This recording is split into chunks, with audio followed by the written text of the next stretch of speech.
second sessions. So again, on behalf of Anveshan Foundation, I welcome you all. Today we are going to listen and interact with two very important experts in the startup ecosystem. The first session will be conducted by CA Rakhi Singhal, and the second session that will be conducted by Dr. Reshma.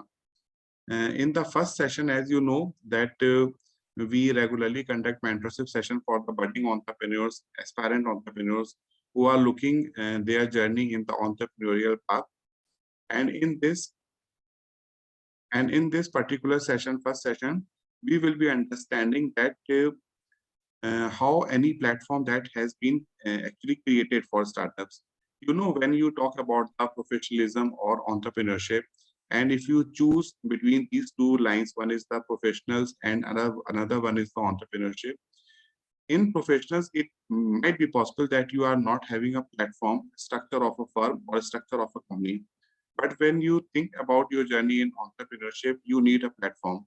And that particular platform could be anything in the shape of a firm or maybe a company. Now, depending upon your business idea and how you are going to proceed, you choose any from them. In India, we are having options like proprietorship, that is sole proprietorship. Then after the partnership firms, you know, that are of two kinds. One is the registered and another one is the unregistered partnership firm. Then when you talk about the company, we are having one-person company. We are also having an LLP, which is not the company, but it enjoys many of the rights which a company can enjoy, just like a private limited company or a one-person company, private limited. And then we are having a private limited company. Mostly it is a choice of any startup, because when you are looking for some investors, it is actually ready. The platform which is ready to attract investors. Then after, you know, public limited company, that is also available. And if you want, you can also start with a public limited company. As far as social entrepreneurship is concerned, you can have your firm like a trust, and you can also have a society. And after the Companies Act, you know, 2013, one important concept or Section 8 company that was introduced. So that is also an option. It is available to you. So these are all the other options available to entrepreneurs and to social entrepreneurs. Now, to understand it in a better way, today we are having CA Rakhi Singhal. Rakhi is working as a Chief Compliance Officer with Startup Buddy Services Private Limited. And today she is going to talk about the topic, starting a company, a step-by-step approach. Rakhi is a chartered accountant with 15 plus years of experience across various industries. She has an extensive experience in funds administration, corporate compliances, FEMA reporting and compliances, accounting, quality control, investors reporting, organization processes and control. She has worked with varied industries during past 15 years across the globe. Currently, she is very actively working in various fund deals in Indian startup ecosystem. Till now, she has worked for more than 100 funding deals of startups in different industries. With a strong professional foundation of chartered accountancy, she is playing the role of a great team leader with her ability to equally develop each and every teammate as well the organization. And Rakhi, on behalf of IGDW Anveshan Foundation, I welcome you for this particular session. Namaskar, ma'am. Thank you so much. So, ma'am, you can start your session, ma'am. Yes. And then sure. After, ma'am, we will take some questions from our audience. Sure. Thank you, Ruraji. Thank you so much for the kind words. I really thank to the Anveshan Foundation, IGTUW, for having me here. Thank you so much.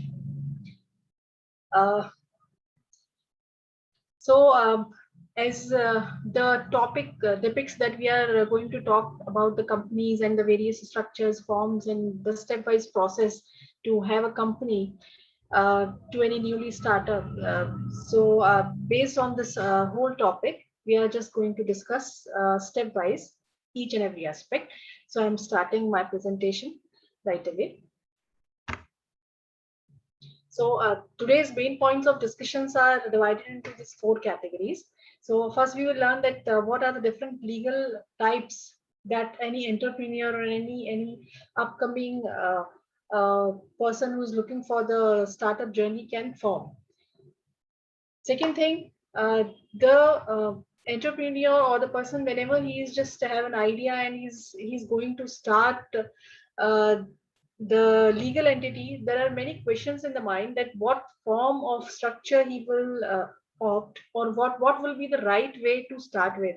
So this is very important to identify the right structure, that which type of organization or which type of entity suits the uh, requirement and the taxation needs and the background of the entrepreneur is also very important for identifying this type of structure.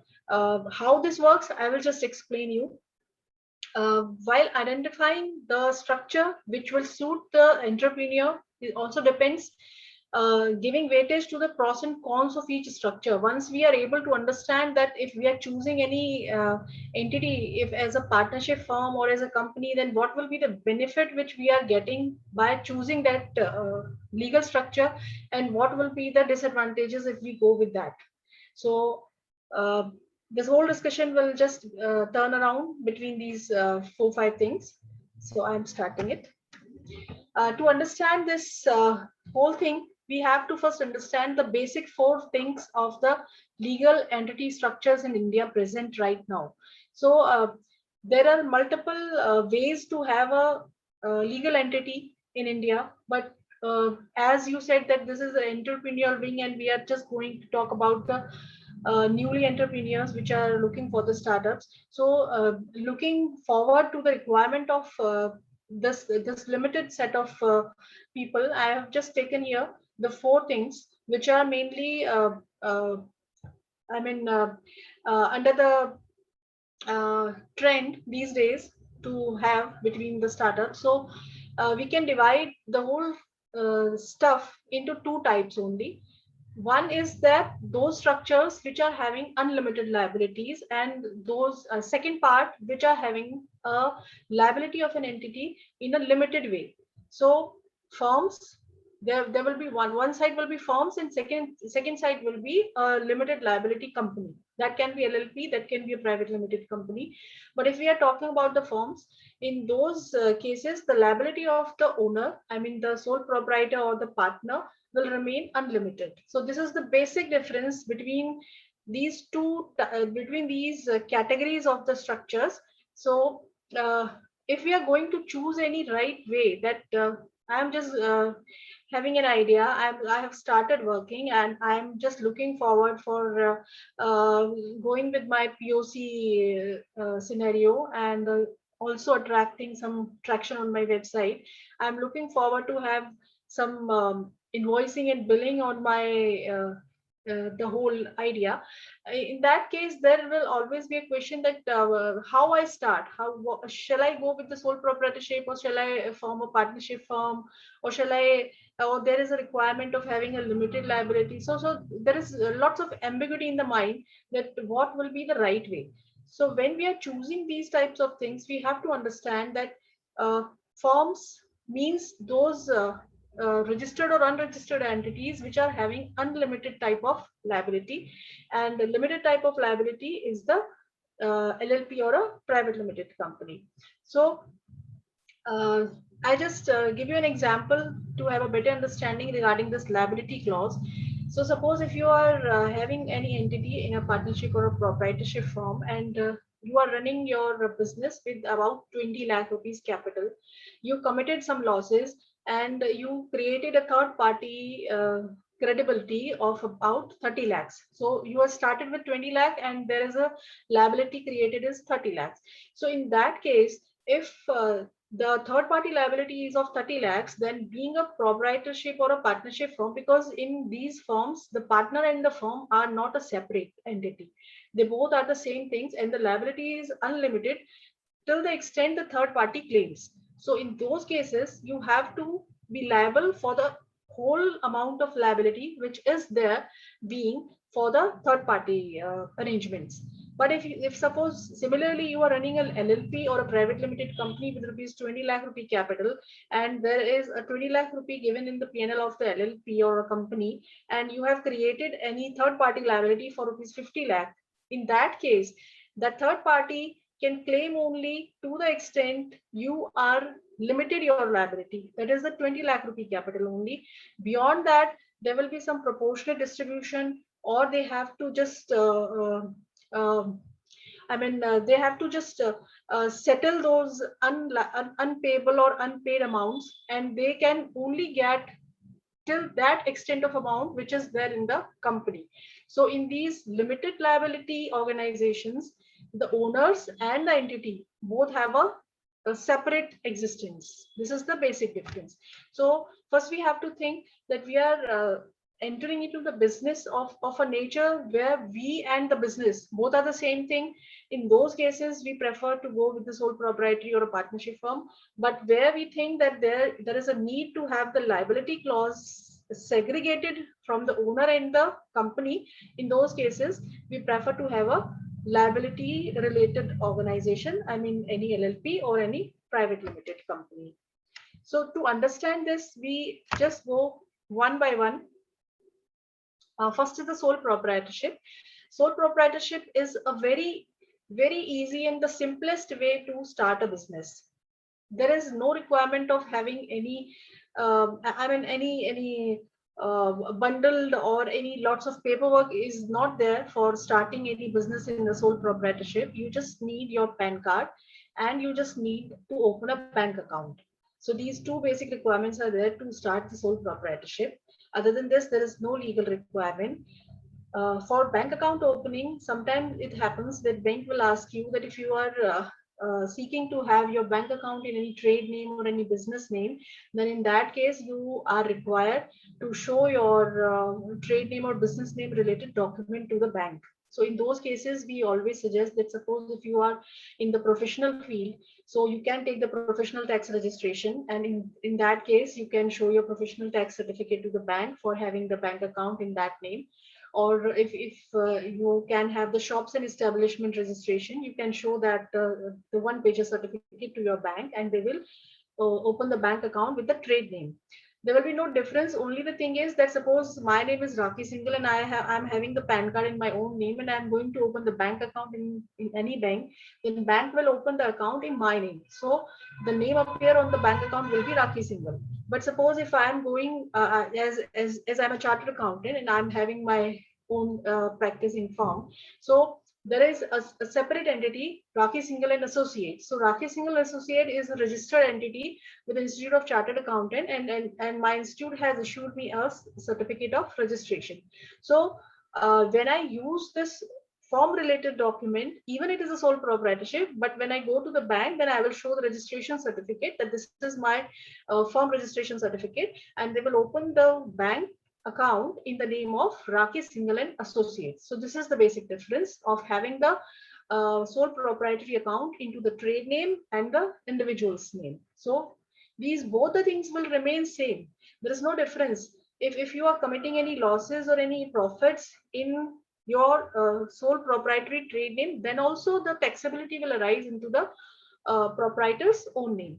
But only you can show the document, or you can just issue invoices and you can take payments in the name of your trade. In the name of your firm. So this is the way to open the sole proprietary firm.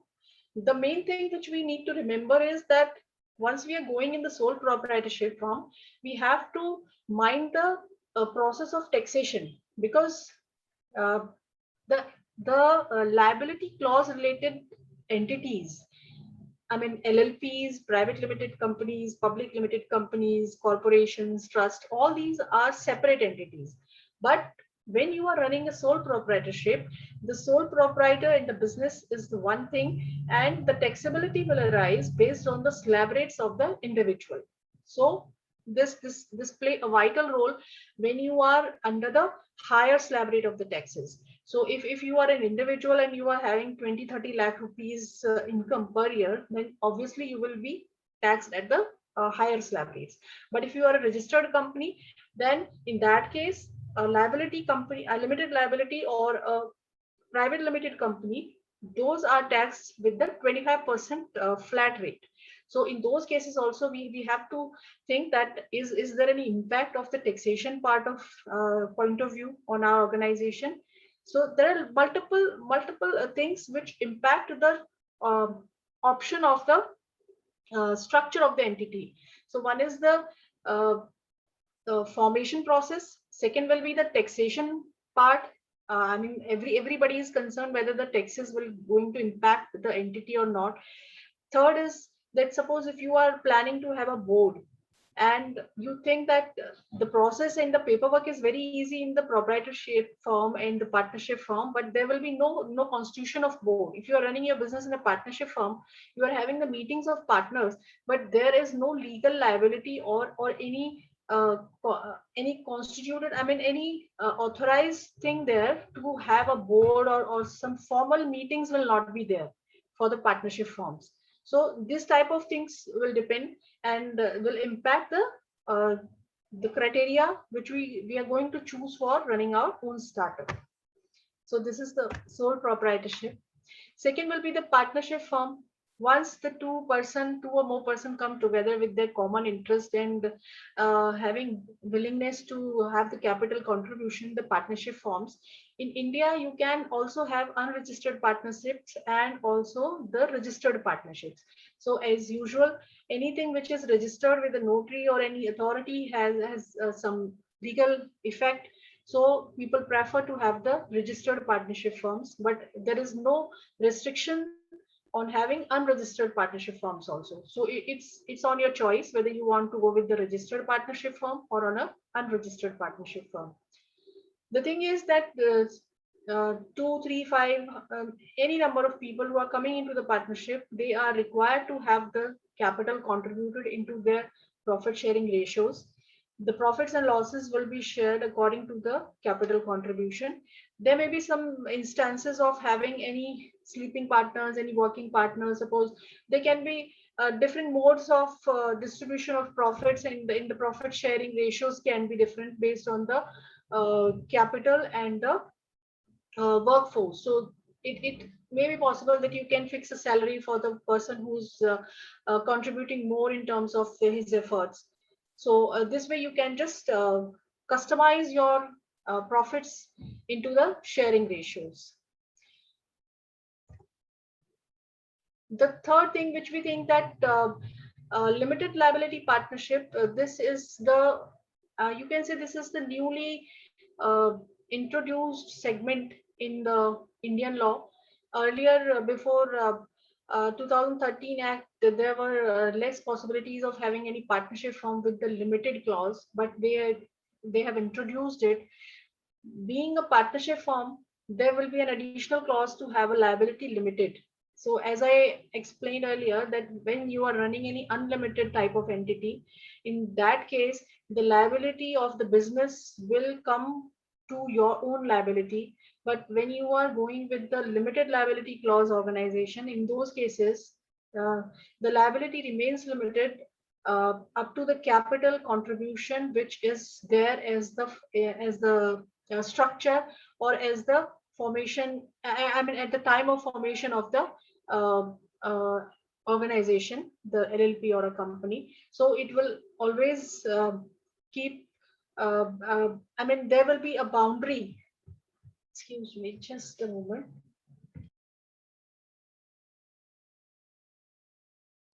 Sorry. So in limited liability partnerships, there will be one agreement. There will be same steps as we use for having a partnership firms, but the main thing is only that there will remain a perpetual succession. The limited liability partnership is not similar, is not same as the normal partnership firm, but it is a similar to that partnership firm. The difference is only that the liability remains limited. There will be legal registrations on the MCA portals. The partners can be segregated between designated partners and the normal simple partners. So those partners who are playing the roles in the capacity of directors, I mean those partners who are just playing the vital role in the decision making, those will be the designated partners. At the time of formation, we have to choose that how many people will remain the designated partners and how many people will remain the normal simple partner. So at the time of formation only, we have to give the names and options that these will be the designated ones and these are the normal partners. So designated partners are liable for every execution and every decision and every activity of the company, but the normal partners are same as the shareholders in the company. So these normal partners are not liable for the uh, decisions and the day-to-day operations of the company. So this way, the limited liability partnership is more preferable structure these days as compared to the normal partnership form. Because in that normal partnership form, there was no segregation or there was no distinction between the designated partners and the partners. So in a normal partnership form, every partner is a partner. The definition of a sleeping partner, you can just have with the type of workings they are doing there, but there is no uh, legalized or recognized thing like it is there in the LLP. So in limited liability partnership, you can opt yourself that you want to be a designated partner or a normal partner. Whatever is your choice, you can choose it at the time of change. Every time whenever you are going to have any updation or changes, there is a well defined process with MCA, and you can change your registered office, you can change the designated partners also. Some additional partners can come into the form. Any current partners can also have the right and their option to just move on from the partnership form. So the whole thing is that limited liability partnership is more structured and more recognized entity because it has a recognition on the MCA portals. Anybody can just log in and check whether this entity exists or not, who are the partners in the company, what are the status of filings, what are the status of last reportings, whether the last year's returns have been filed or not filed. So all this stuff is available on the MCA portal for LLPs. But in a normal partnership firm, there is no such type of portal where you can see that what is the performance of the entity, what is the status, and how serious they are in doing the compliances or not. So this is the benefit of having the LLP rather than having a partnership firm. The most famous and the trending structure these days is the limited liability company. So I have also supported more than 300 startups for having their incorporations and starting their businesses with the newly incorporated limited liability limited private limited companies. So there are lots of uh, I mean unique features when you are having any organization as a limited liability company. The limited liability company structure comes with certain type of features and the benefits which are uh, very helpful for the founders and the company both side.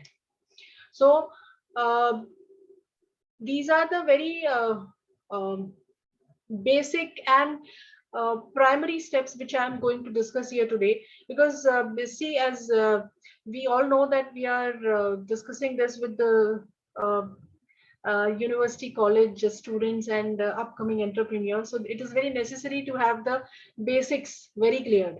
So uh, when you just think that you are opting for any legal firm, I mean legal entity, there will be four options in your mind: sole proprietorship, partnership, LLP, and the private limited company. But what to choose depends that what type of business you are going on, and what is your plan. Are you looking for some fundraising in near future, or you are planning to do your business with your own funds? So lots of small questions will be there, and based on the answers of those questions you will be able to opt the right structure.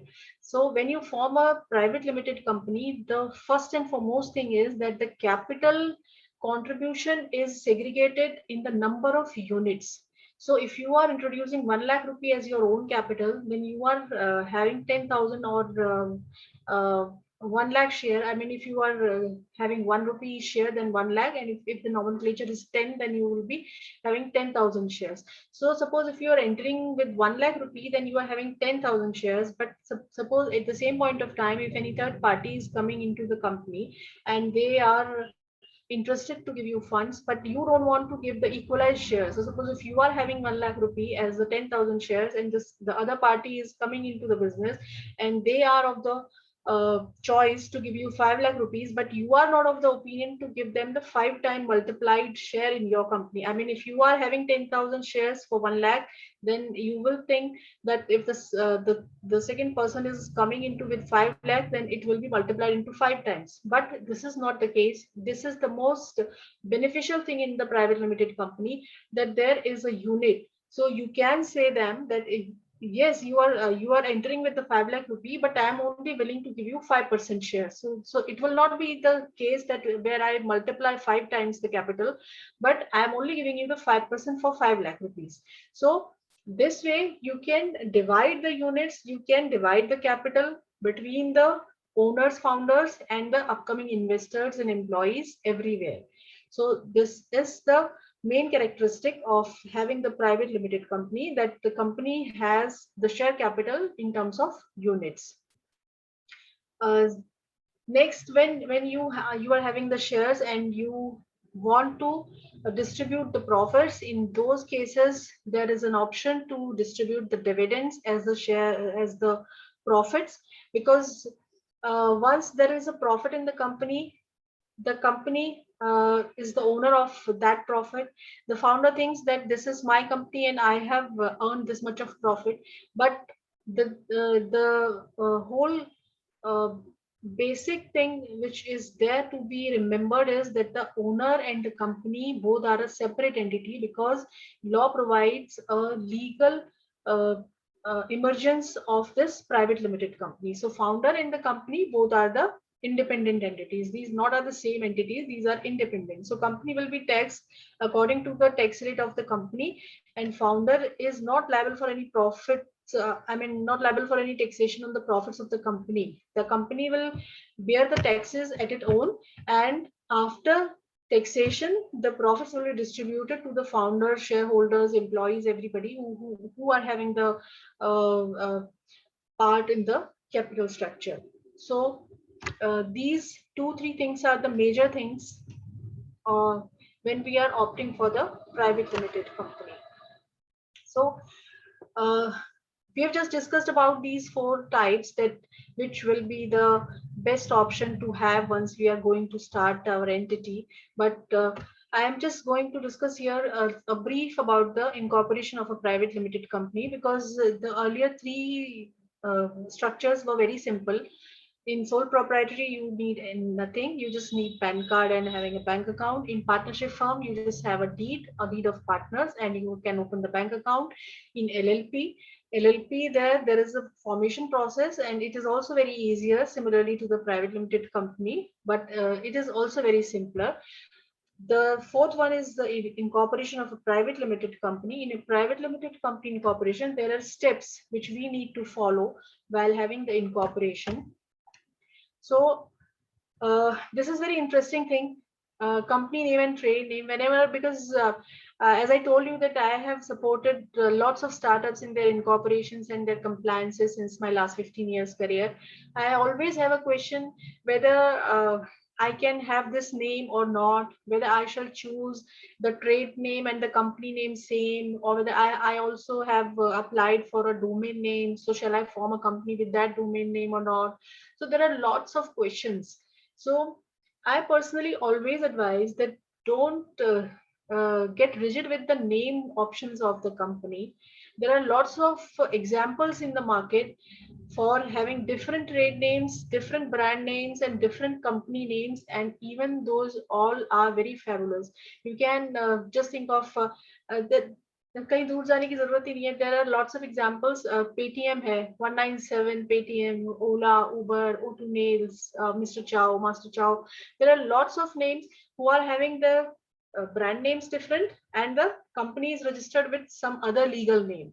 So don't bother about this, that whether you are already applied with a domain name and this domain name is not available with MCA, so you are not going to incorporate a company, or there is any problem in having the company registered with the same name. So this is not the case. I always advise just go for the brand name and get it registered as a trademark first. If you are getting your brand name registered as a trademark, then there is no problem having your trademark used as the brand and having the company name for the legal entity. So these are the links. If you wish to have any company name or trade name checked with your own, you can visit to these links. This is the IP India online website. So is this IP India online? You can check your trademark. There are multiple options with the categories. You can choose any category. There are certain common categories, 35, 42. So if you are in a service industry, if you want to have the name for your manufacturing business or trading retail, every category is there. There are pull down options on the website. So once you click on that website and you fill your name, you can have the screen appeared for the existing trademarks registered with the department. So based on these, you can check the trade name, and the first one is the mca.gov.in MCA portal. You can check the company names, the companies which are already there registered on the portal. The page will appear the whole list of the names of the companies which are already there, and the concept is also there with the MCA for the similarity. So this is very important once you are going to register a company, and um, uh, lots of I can give you one example only here. Suppose you are having the company as a Wright brothers. This is just a hypothetical example. So Wright brothers can have multiple spellings and multiple rhymes. So whenever you are applying for the name of a company, MCA will check and restrict you with the similarity, with the similar spellings, with the rhymes, and multiple criteria are also there. So be very specific in choosing the company name at the time of registration, because if you are having the unique name, it is very simpler to have the registration. But if it is similar to some existing name, or there is any problem which is similar in the rhymes, even the spelling is different but the rhyme is same, then also MCA raises queries for or restrictions to uh, allot that name. So these are very important links. If you are looking for any registrations, you can go to these two websites and check the names. Uh, while deciding and picking uh, the formation of a private limited company, uh, the question also arises, what will be the capital contribution? If I'm going to register a company, is it possible that I can register it with the rupee 10 or 100 or 1000?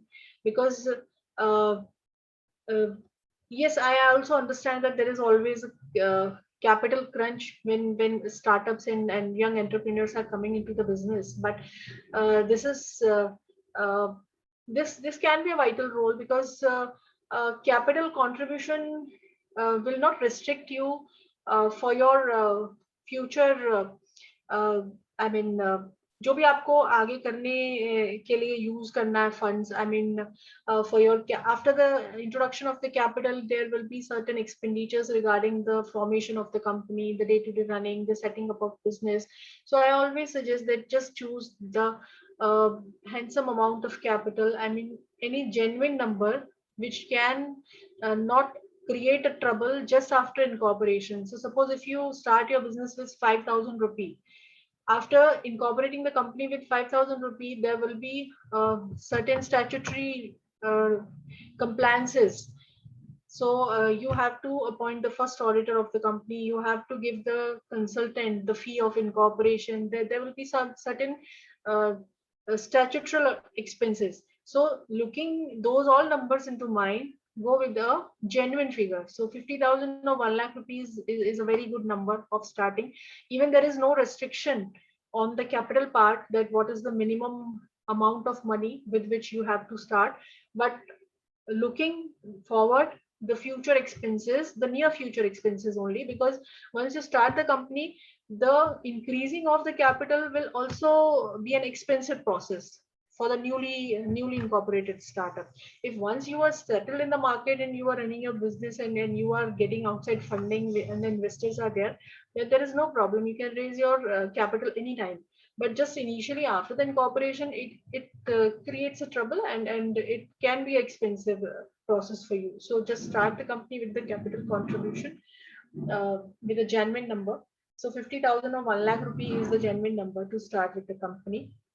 There will be two terminologies whenever you are starting the company. One is the authorized capital, and second is the paid up or subscribed capital. So the difference between these two terms is very vital. We have to understand. When we are talking about the authorized capital means the money that the highest limit, I mean the upper limit up to which the paid up capital can be there in the company. So authorized capital is the capital boundary only. There is no actual money introduced in the authorized capital, but this is the capital which present the status of the company. Suppose if you are having the authorized capital of 20 cr, then in that case the limitations and the status of the company will get changed, because government has segregated the companies and the statuses of the companies based on the authorized and paid up capital. So once you are having authorized capital above the 10 lakh, then there will be a different fee applicable for the filings and your legal stuff. But if you are having the small capital as an authorized capital, then in that case your status will remain the small. So authorized capital is a fictitious number only. There is no actual amount of money there, but this only shows that what is the upper line of your company and what is the status of your company. The paid up capital and the subscribed capital is the actual money which you are introducing into your bank account when you are uh, uh, contributing to the capital. So suppose if I have incorporated a company with authorized capital of rupees 10 lakh, but I can choose that my paid up capital can be 1 lakh rupee only. This 9 lakh rupee gap is for only the future adjustments. I mean, 10 lakh rupee I have choose for the authorized capital, and right now I'm only introducing 1 lakh rupee because I have choose for paid up capital of rupees 1 lakh. But suppose in after 1 month or 2 months, I think that there is a need of money in the company more than 1 lakh rupee. Then in that case, I can introduce more 1 lakh rupee into my company. But in that scenario, there will be no need to increase authorized capital because I am already having 10 lakh rupee as my authorized capital. So authorized capital is the upper limit till when you can raise your paid up capital. And paid up capital is the actual money with which you are running and operating your business. Registered offices. So I'm only taking here those very basic questions which I personally feel and have experienced whenever I have serviced to certain entrepreneurs and the young IITians or just जो newly pass out होते हैं and you those come to us for forming their structures. So these are the basic questions that मुझे office कहाँ रखना चाहिए, so where will be the offices. So in Indian laws, there are no restriction of having offices on certain areas, because if you look at the Western countries, there are certain restrictions that you cannot have your registered office at the residential places. But in India, there is no such case. In India, everywhere there should be the existence of premise.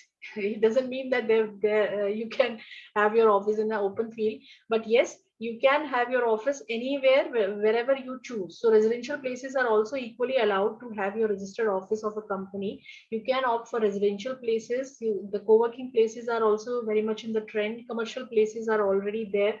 Incubation centers are also these days allowing their startups to have the registered office with their premises. So when you are going to register a company, you can opt any place between these four categories, and there will be no problem. There will be certain different uh, re- um, requirements and the paperwork at the time of registering the company, because when you are taking your residential place as your registered office, at that time the MCA can ask you the occupancy, I mean um, the sale deed or the property documents or the authority to use that place. I mean, if the residential place is in the name of any family member, then in that case you need to provide any NOC that such family member has no objection if I am using this place as my registered office. So there may be certain different requirements, set of requirements, but yes, you can have your registered office at the residential place also. In case of co-working spaces, there is a very common practice that co-workings will issue you certain receipts, and they are having membership agreements.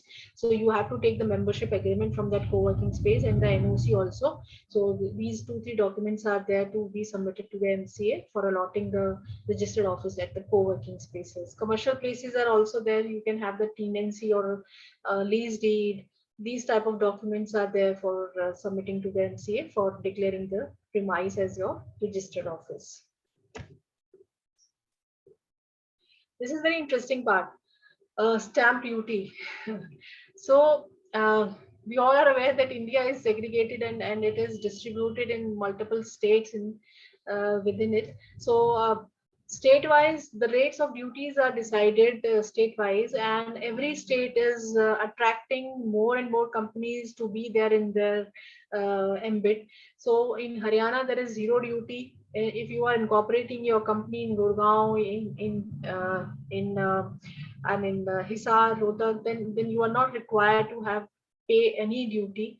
So Haryana is zero duty state. Delhi is also charging very minimal rate of duty, and you can say this is also negligible. In if you incorporate a company in Delhi, it is very cheaper. In Maharashtra, there is a good amount of duty. I mean, you can say that it's a reasonable amount. But yes, if you incorporate a company in Mumbai or Pune, then in that case you need to pay much more amount of duty as compared to Delhi. Uh, Fourth example is Punjab. The Punjab is the highest duty charging state in India these days for incorporating the companies. I have taken this example of rupees 10 lakh. So in Haryana, you only need to pay 195 rupees. Delhi is little higher, Maharashtra is little higher, but the highest is the Punjab. So if you are incorporating a company with 10 lakh rupee in Punjab, you need to pay 15,000 rupee to government as a stamp duty and the fee for incorporation. So while choosing the uh, place, these are very small factors, but yes, these have the impact on decision making, whether I need to register a company here or not, because these are the duty rates, and whenever we are dealing with the departments regarding the legal stuff, we obviously need to pay the duties at the applicable rates only. So if I'm registered in Haryana, then obviously I am not paying much duty as compared to Punjab. So duty payment is also a major factor while deciding the registered office place for incorporating a private limited company.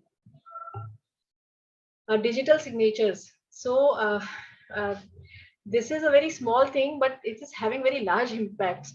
Basically, this is a pen drive, and it is encrypted. Encrypted in the sense that digital signatures are there. Uh, you are if you're going for having a company registration, you need to take the director identification number, that is called DIN, and for signing the forms and documents, you need the digital signature. It is, in short, we call it DSC. So for having the DSC, you need to just apply to some vendor, so SIFI, Mudra, and STL. These are the very famous names. These are the Indian authority. I mean the outsourced authorities who are providing services to have the digital signatures. Uh, so you need to apply with any of these type of entities, and they will allot you the digital signature with the verification of there will be process of verifying your identity. It will be a digital KYC, so there is a requirement of recording a video to verify yourself, and there will be some messages on phones.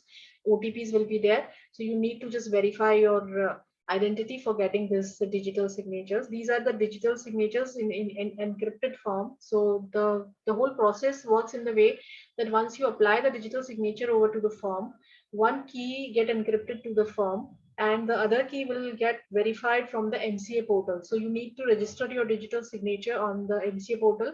Once you are registered, then after registering, you need to apply your digital signature over to any paper. And after applying, the document get verified at the backend of the MCA. So there will be two-way process. One is the applying key, and second is the verifying key. So in end-to-end encrypted mode, these signatures work. These are very well known in these days, because lots of directors and companies are also filing their income tax returns, etc., with these digital signatures.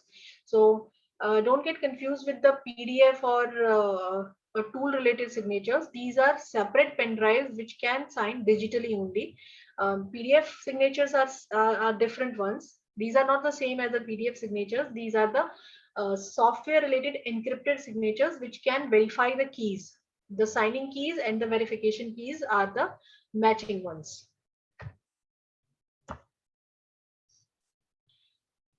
Uh, this is the other question, that if I'm going to register my company, then whether my family member can be a shareholder, whether I can take my mother or father as a director in the company. So these are very what I say, FAQs, frequently asked questions. So I have taken these questions in my slide. Uh, Directors and shareholders are uh, we can just understand that those persons who are working for the operations and executions can be called the directors, and those persons who are holding the ownership and having the shareholding are the shareholders. These can be different. Yes, these can be different.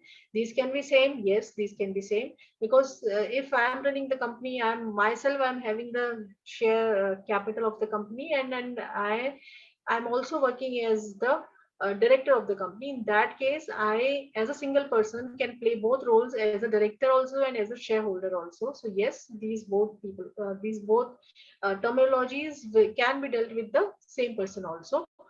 Um Directors, you can understand that directors can be treated as the uh, service uh, I mean yeah, employees. We can say that directors can be defined as the employees of the companies, and shareholders are the owners of the company, because directors are responsible for every doing, every decision making, every execution.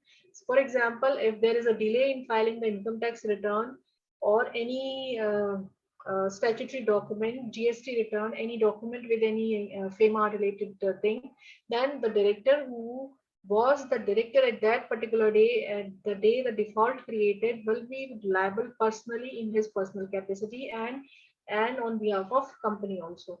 So the directors are the main executives and non-executives who are performing on behalf of the company. But the shareholders are only having the interest in the company, they're only having the share capital, and they are only liable for having the profit or losses ratios once the balance sheet is done at the year end. So these can be same and these can be different. Directors remain responsible for every execution, as I told you.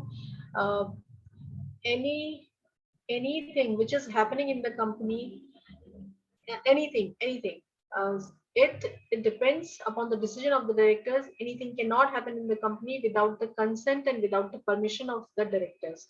So we have to take this very, I mean, seriously, that any task of the company is personally and jointly liable to the directors when he is taking a decision on behalf of company. When we are incorporating a company, there will be certain documents which we need to submit to the MCA. So there are the main two basic documents. One is the Memorandum of Association, and the second one is the Articles of Association. Memorandum of Association is the charter document of the company. So in the Memorandum of Association, we can divide this memorandum in 5 clauses. 5 clauses defines the whole idea of the company, that what the company is, what the company is going to do, how the capital is segregated, what are the liabilities of the company, where it will be located. So every every sort of thing is there in the memorandum of association. So if you want to know anything about any company, you can just pick the memorandum and read it thoroughly. You can have the basic information about the doings and the main uh, objects of the company. So first clause is name clause. If whenever you are willing to change the name in future, once you are registered, then you need to change this clause as a name clause. Registered office should be declared in the memorandum. Objectives will be there in two categories. One will be the main objectives, and then the second will be the ancillary objectives or the supportive objectives, which the company is going to deal with after the incorporation. Limited liability. This defines that to what extent the liability will be limited for the shareholders, and the last clause is the capital contribution clause. So in this clause, we define the authorized capital and the paid up capital of the company, that what will be the structure, what are the categories of participants, number of shares will be categorized, and the amount of shares, amount of capital will be there in the capital clause. Articles of associations are the rules and bylaws. So whatever things those are permitted by default under the law are allowed for any company to do. But suppose if you want to restrict certain clauses, if you want more security in your articles, then you can abide the directors and the interest holders through the articles. So these articles are the you can say articles are the bible of the company. A company cannot act beyond or outside these articles. Everything which is written into these articles can be followed, should be followed by the company. There will no other option. Suppose if certain things are written in the articles to be taken care and to be followed while performing any specified activity, then there is no option that you cannot you will not follow that way or path which is written there in the article. So these are the bylaws in the Bible. So articles states that what will be the process, what how it will go through, what are the implications, what can happen if certain things are not in the control. So everything which have the possible angles should be written there in the articles of the company. So this is the brief process. This is a process as a whole, that if you are going to register a company, what will be the major steps you need to take. So first, there will be certain set of documents which will be submitted to the MCA. The form, it is called Spice Plus these days, and this is a real-time online form. We need to just create a login on the MCA portal. So once you create a login, there will be self-explanatory forms. You can fill those forms and attach the documents and attachments as asked by the portal, and you can submit them for the incorporation. Once you submit the documents and they are verified by the authorities, you will be issued the certificate of incorporation. Once the certificate of incorporation is there, the company gets incorporated and you are all good to open your bank account. So you just need to choose your bank. There is also option while incorporating the company that at the time of incorporation only you can choose your bank and you can fill the name, your desired bank name in the form itself, and you can open the account with the same, because once you are giving the information at the time of incorporation, the information will automatically pass on to the bank, and just you got incorporated, bank will automatically follow you for account opening. So this is one way. If you don't want to wish to go with that bank which you choose at the time when you have submitted the incorporation forms, you can also opt for any other bank. There is no mandate that once you have chosen HDFC Bank or certain bank at the time of incorporation, so you are bound to go with that bank only. So this is not the case. You can choose any bank, but after the incorporation, you can go with a different bank also. So open your bank account. Once you have your bank account there, the first and initial requirement is to just introduce the capital money to the bank account. This is the legal mandate that the first transaction in your bank account should be the induction of the capital only. You are not permitted to deposit or to enter any invoice in the bank account as a first transaction. The first transaction should be the capital induction only. Once the capital is inducted, the company is liable to issue the share certificates as the token of receiving the capital. So after induction of capital, just issue the share certificates, pay the stamp duty on the share certificates, and just after capital induction into the bank account, you need to file a business commencement certificate. Earlier, the business commencement certificate was applicable for the limited companies only. Those are the PSUs and the big organizations.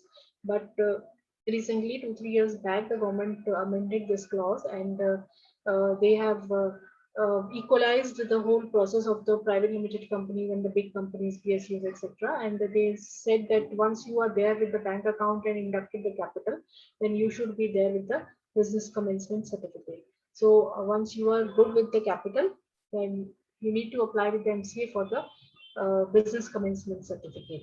So once you have the business commencement certificate, it is all set, and you are good to go, start your operations, and you can do your business.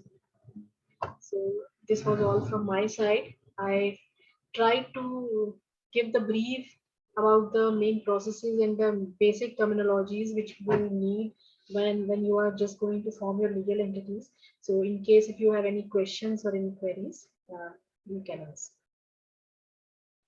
Thank you, Raki. It was very clear presentation. All kind Thank of you. means entrepreneurial firms you have covered. Raki, I have few questions because I actually filed number of companies many years before. So I want Okay. to know more about this certificate of commencement. Means where to file it and how much time it takes.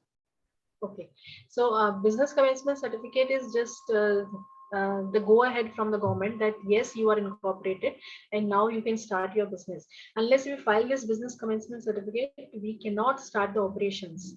So just having the just having the bank account, we need to introduce the capital into the bank, and we need to pull out the bank statement, and the director founders are required to attest that bank statement. You need to sign the bank statement and put the rubber stamp of the company. And there is a form which is called business commencement application form. It is available there on the MCA. The number of form is 20A. So you need to pull that form and fill it and attach the bank statement copy with that form and submit it. So this is the way of submitting the business commencement application. This is STP mode application. STP means straight through process application. So once you submit it, automatically after 2 3 hours, you get the approval email. So there is no separate certificate coming after this application, but there is only an email from the MCA that yes, your business commencement application has taken on straight through process and you are good to go. So, Raki, one more thing that initially the process was like this, that while incorporating a company, we used to tell them that how much shares will be with whom. So is it changed now that after getting a certificate of incorporation, again, we will have to tell them that how much share we are going to have? No, no, no. This is the same. These days also, you just need to give upfront at the time of incorporation documents only. You need to give the details that Mr. A is having 5,000 shares, Mr. B is having 5,000 shares. So you are incorporating with 10,000 shares of rupees 10 each with 1 lakh rupee capital. So this is the whole scenario. But the thing is that these are the incorporation documents. Once you are getting incorporated, many times it happens that people are not willing to open the bank account. So there are lots of companies incorporated with MCA, but they have never been opened the account and they have never operated. So MCA just started a second step to be there that yes, you are incorporated, but we also want to see that are you working also. So in those cases, they just inducted this whole process of business commencement. So the incorporation gets over once you have the business commencement. So incorporate your company, have the bank account, induct the capital, and then you will receive the go ahead to operate. So this is the whole picture. One more question I just want to ask that about the status of the company. You were saying that depending upon the authorized capital and paid up capital, you need to file some extra documents. So what is the criteria? Means what are the type of such private limited companies based upon authorized capital category? Yes, I have not told you that you need to file certain extra documents. I told that you need to pay certain extra amount of money while submitting the documents. So suppose if I'm having two companies, one is with 1 lakh rupee capital and one is having authorized capital of 1 CR.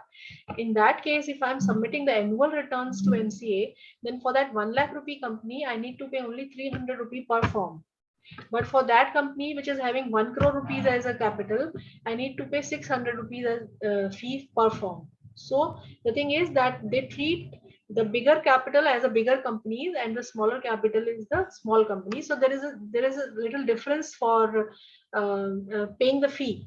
So every time whenever you are submitting any document to MCA, you need to pay extra if you are having bigger capital. Right, right.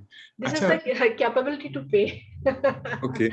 I And would say. you are saying that in different states they are having different duties in their charges. Yes, So yes. it is also possible that I incorporate a company in Delhi and then after I shift it to Punjab. Yes, it is possible. You incorporate your company in Delhi and shift to Punjab, but at the time of shifting, you will feel that there is more trouble rather than Okay. incorporating a company into Punjab. So you in this is the very complicated case. So please don't. I will not advise anybody to do this, because when you are incorporating in Delhi, you have to pay the duty in Delhi also, and when you are shifting to Punjab, then in that case, it is similar to the discontinuation of Delhi and entering into the Punjab. So you need to pay extra amount of money to Punjab also. So there is no, saving of duty in these cases. So it is advisable, if you're planning to have the company in Punjab, then directly register in Punjab only.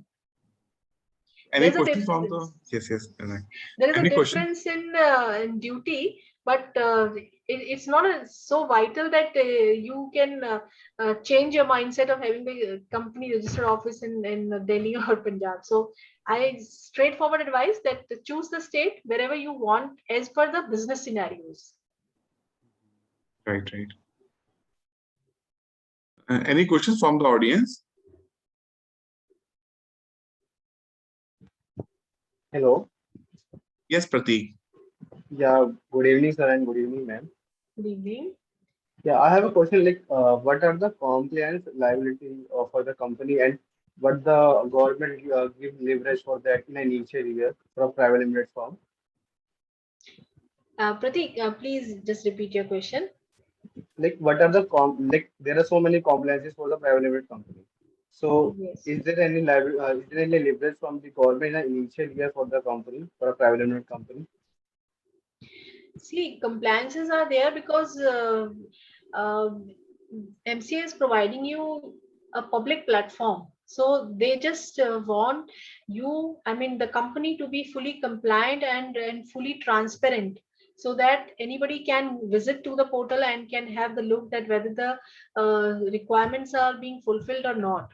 So if you are going for a registered entity, a private limited company, then obviously there will be a requirement of compliances. You cannot abide that requirement, so there will be the requirements. So based on these things only, you should choose the legal structure of your entity if you are planning to have any company. So in that case, this will help you to choose that whether if you are willing to do those compliances or not. Because once you are incorporated as a private limited company, there is a foundation and there is a mandate to complete those compliances, and within time also. There will be penal actions also. There will be liability penalties also for getting delayed filings, etc. So yes, we have to just comply with those requirements. Okay, and thank you. Thanks. So, Rakhi, if any name is strike off, name of a private limited company that is strike off, then can we get the same name if we are applying fresh? I think that there is some timeline that up to 5 years or certain period is there. Right now, I don't remember the actual time, but yes, there is certain period which is there after striking off. Any other company with the same name cannot be incorporated up to certain that extent of time. So after passing off that time, you can have the same name. One more provision was there when you have actually we are going to select the name of the company that initially it was like this that it should have minimum two words. First word should be a noun and the second word should reflect that in which company you are, in which industry sector you are working. So now after the introduction of this Companies Act 2013, is it still there or it has been removed? This Uh, restriction. See, right now it is there. So there are multiple changes after 2013. Once the act was amended, after the amendments, there were some liberalizations. They give some relaxations that you don't need to have the second name. I have also incorporated multiple companies with the single word name only.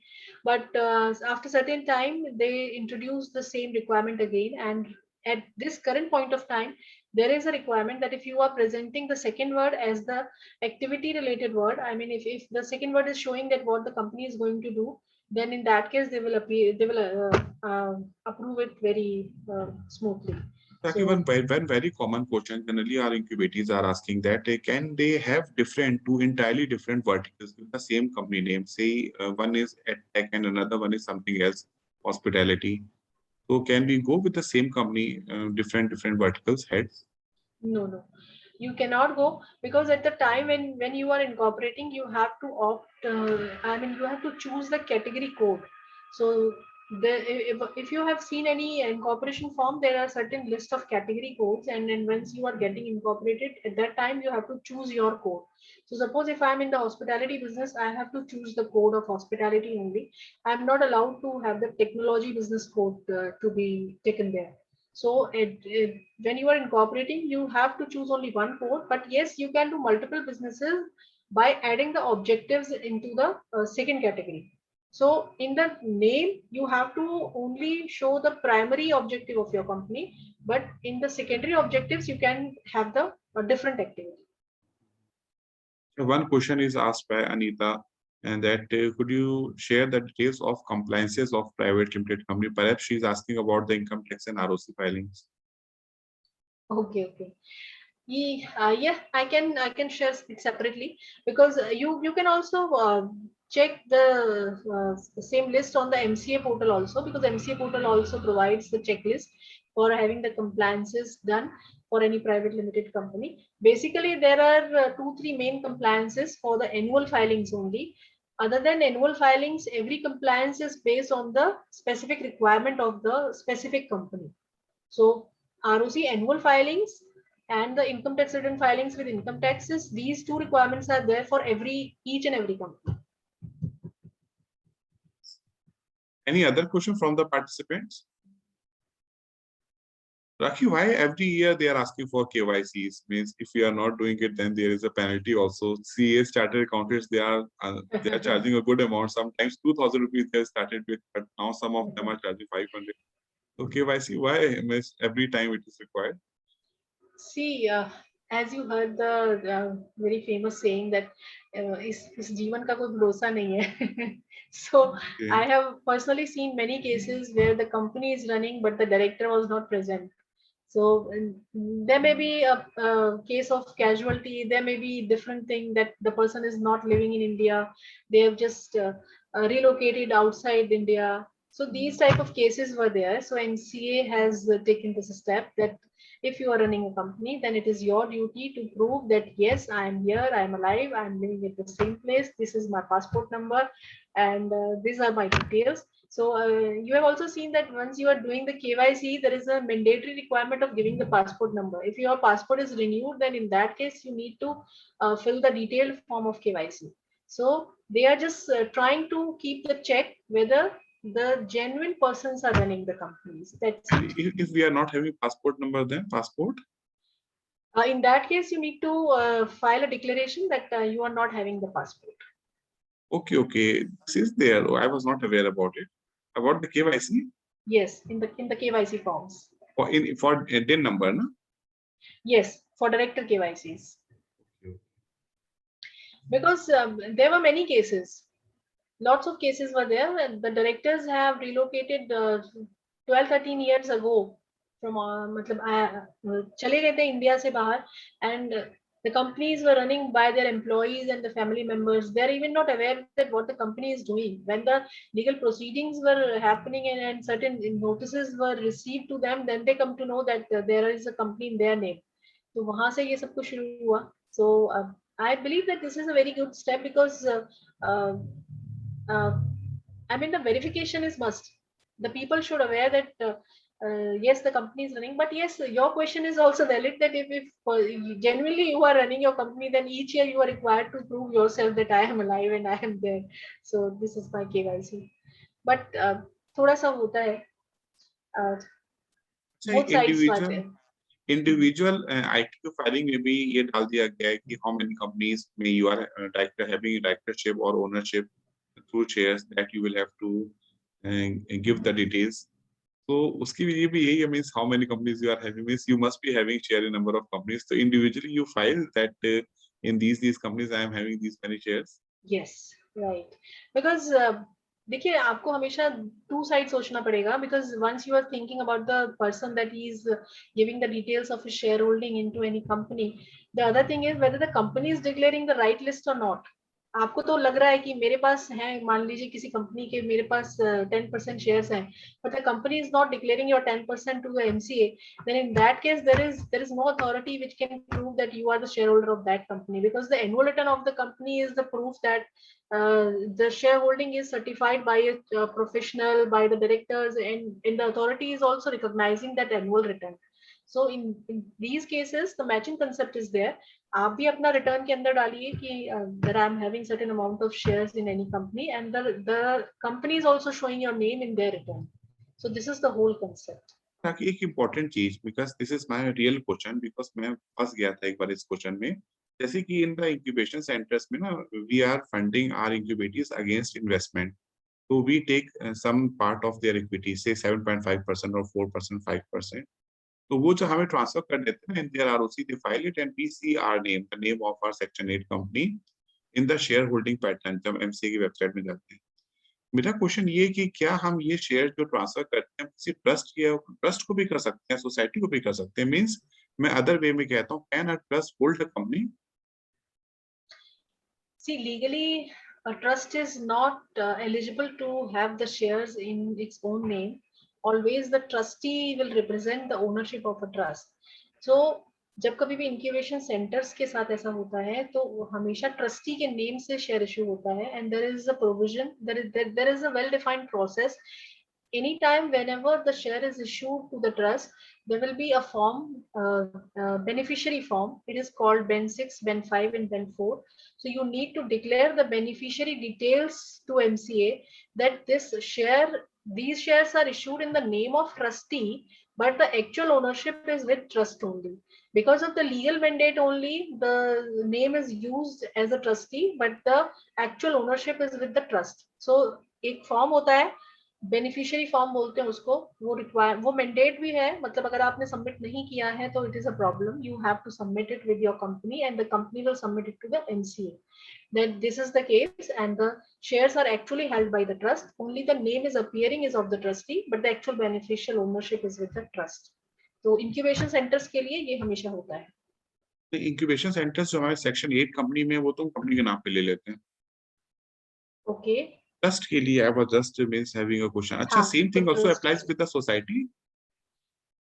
नहीं, society can hold the shares, trust can not hold, but you have to see whether the society, उसका structure क्या है, society का structure एक बार आपको check करना होगा. Trust अपने नाम से शेयर नहीं ले सकता, ट्रस्टी के ही नाम से शेयर इशू होते हैं. Thanks, Saki. Means many of my questions are answered today. I am having now better clarity. So from the audience, we are waiting if you have any question.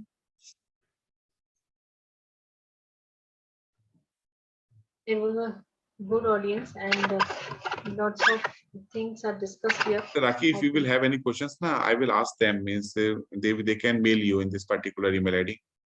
Sure, anytime. You can mail any of your queries to me on this email ID, and you can also visit our website if you have some basic questions, because lots of stuff is also there on our website regarding the fees, the list, the compliances, what the steps. Many of the queries can be answered through our website also. Okay, Raki, thanks a lot. Thanks for sparing your time and sharing your valuable knowledge, all of us. Thank you, sir. Thank you so much Namaskar. for having me here. Thank you. Namaskar. Now, better we are. I think Dr. Reshma is already here. Dr. Reshma, are you there? Yes. Okay. Hi. Hello, everybody. So prepare for the session, means we can start immediately if you are ready. Yeah. Okay. Reshma, we were having very good session by Raki. Raki is with us. Hello, Hi, Reshma. Raki. Hi, Raki. How are She you? started accountant by profession. Good. Thank you. So in the first session, we have seen that what kind of platform is required, understanding your business idea, and now we are going to see that how you can move your entrepreneurial journey. So audience, we are having Dr. Reshma with us, and Dr. Reshma is going to talk about leading successful entrepreneurial journey. She is PhD in gender and WASH. WASH is this, no? Water, sanitary and hygiene, right? It is a UNICEF program. From Delhi University, she has done her PhD. And before that, graduation and post-graduation both are from Mumbai University. She is an international trainer, coach, and speaker. She is a social entrepreneur, a founder of not a profit, not for profit organization that is Jan Akansha. This is a trust or society? It's a society. It's a society, state level society. Sorry? It is a state level society or international society? Yes. State level. Which state, ma'am? Madhya Pradesh. Madhya Pradesh. Okay. You belong to Madhya Pradesh? Not really. Yeah. She is a remarkable professional with 23 years of experience of working with national and international organizations. Her strength lies in working with individual and in group. And the most important part is this, that Dr. Reshma is linked with UNICEF, CARE, and WaterAid, Catholic Relief Services, UNH, US AIDS, and then Clinton Foundation also. Means she is a truly social entrepreneur. So you can start your session on behalf of Innovation Foundation. I welcome you, Dr. Reshma. Thank you so much, Dr. Arora. Thank you. I got a glimpse of what Rakhi was saying towards the end, and I wish I had also attended her session. Maybe it would have been a great learning for me too. So it is great, and thank you for inviting me here on this platform. I mean, entrepreneurship is something that we all nowadays are striving to go towards. So hello all. I know some of you are off camera, but I would love to see your beautiful faces. That will keep inspiring me and motivating to really talk to you all. So if you can, please go ahead, do that. It will be a pleasure to talk to people rather than just a wall. So thank you, Anita. Thanks so much. Yeah, so more are welcome, more the merrier. So please, let's begin with that note that if we can really see each other and talk, that would really feel good. So we will start with one small question. I want to start with. I want to just start with one small question. Who out here doesn't want to be a successful entrepreneur? Anybody out here who doesn't want to be a successful entrepreneur? Please engage with me, talk with me, chat with me. I mean, that would be really nice because learning is a two-way process. So tell me, anybody here who doesn't want to? Or they all want to become successful entrepreneur. Yeah, so let me hear some noise, some voice, because enthusiasm is required for entrepreneurs, right? So let me hear some voice also, some voices out here, at least through chat. So please. So everybody wants to be an entrepreneur and a successful one, right? So let's first understand, why do we choose to be entrepreneurs? Can anybody tell me why you have chosen entrepreneurship as your dream that you want to achieve in life?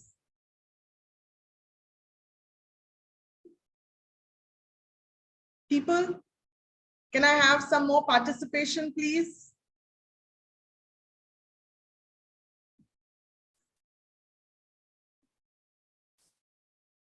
Nobody wants to say why they've chosen it? ऐसे ही choose कर लिया या कुछ था? There was some motivation behind. Wanted to create legacy and impact society in a positive manner. Awesome, Anita. Awesome. Yes. We all want to create a legacy and impact in the society, influence the society in a very positive manner. We all want to create something. We're all wanting to create something, and that's why we choose entrepreneurship. We all choose. It's not about just owning a business, because owning a business gives you a sense of freedom. It empowers you. You feel powerful. Oh, wow, I can build something and watch it grow and grow beautifully. How do you feel when you see that, your grandmother or your grandfather had, planted a sapling, and that sapling is now ready to give fruits? How nice you feel, right? Right there in your garden, there is a mango tree. Now the season of mangoes is coming, and you feel so good about it. It was only that somebody else created it, built it, and watched it grow for others to create that impact in others as well. Jagota says to be master of myself and my time rather driven by a boss is very true. I agree with you, Jagota, completely. And that's one reason why I entered entrepreneurship. Because I wanted to be my boss. I wanted to own my time, not run according to the whims and fancies of somebody, a boss. So that's what drove you. Very good, Jagota. Thank you for that. So everybody is driven by some thought why we choose entrepreneurship. It's not about, as entrepreneurs, we are free, we are independent. Whenever we want to go, we go, whatever. It's not like that at all. It's not about just being able to take your decision, but being able to create those reality of that vision that you had, developing that long-lasting relationship with your customers, vendors, and other entrepreneurs. Entrepreneurship is all about that. You know, starting a venture at times can be very exciting. It is exciting. I'm sure you all also feel that it's such an exciting journey. We really enjoy doing that. Oh, but at times, it really becomes very daunting, very cumbersome. Because there's so much that you yourself have to start doing. Because usually these journeys that we start with our startups, it's a solo journey. Later, we start getting people into it. In the beginning, there is a lot of excitement of embarking in that journey, being independent, taking your own decision, having everything which is in your control. You decide what you want to do. That possibility of being able to be your own boss is romanticized to the core. We all are so happy that, okay, this is that possibility that I will be able to create my own wealth. I'll be able to create my own legacy and make that difference in the world. That excites, right? But at the same time, what you are doing is you are stepping outside your comfort zone. You are going beyond. You are different from others. So you need to understand that there is that comfort zone in getting that paycheck every day, every month, sorry. But now it's not going to be like that. There can be a lack of steady income. There is all that apprehension that goes in starting that journey. But entrepreneurship is a career choice that we've taken. There will be stress, there will be anxiety. Now, how do you prepare yourself to undertake that kind of a journey, which is going to have lots of highs and lows and highs and lows? How are you going to go about doing that? Is something we need to understand. Now, can somebody tell me who is a successful entrepreneur? Can somebody tell me who is a successful entrepreneur?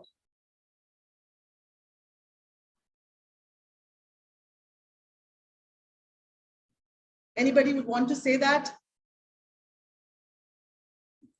Can you write your thoughts in the chat if you can't say? Or please unmute yourself and say.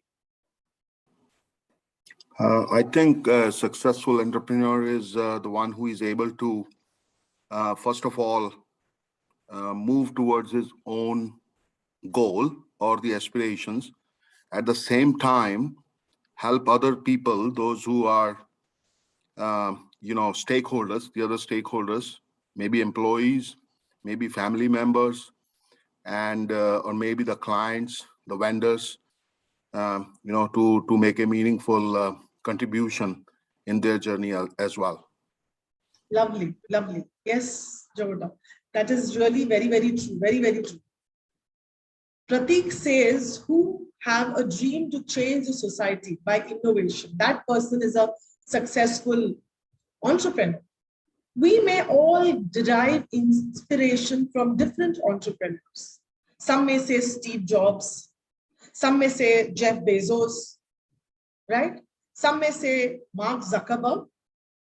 We all have our own idols that we very much look up to.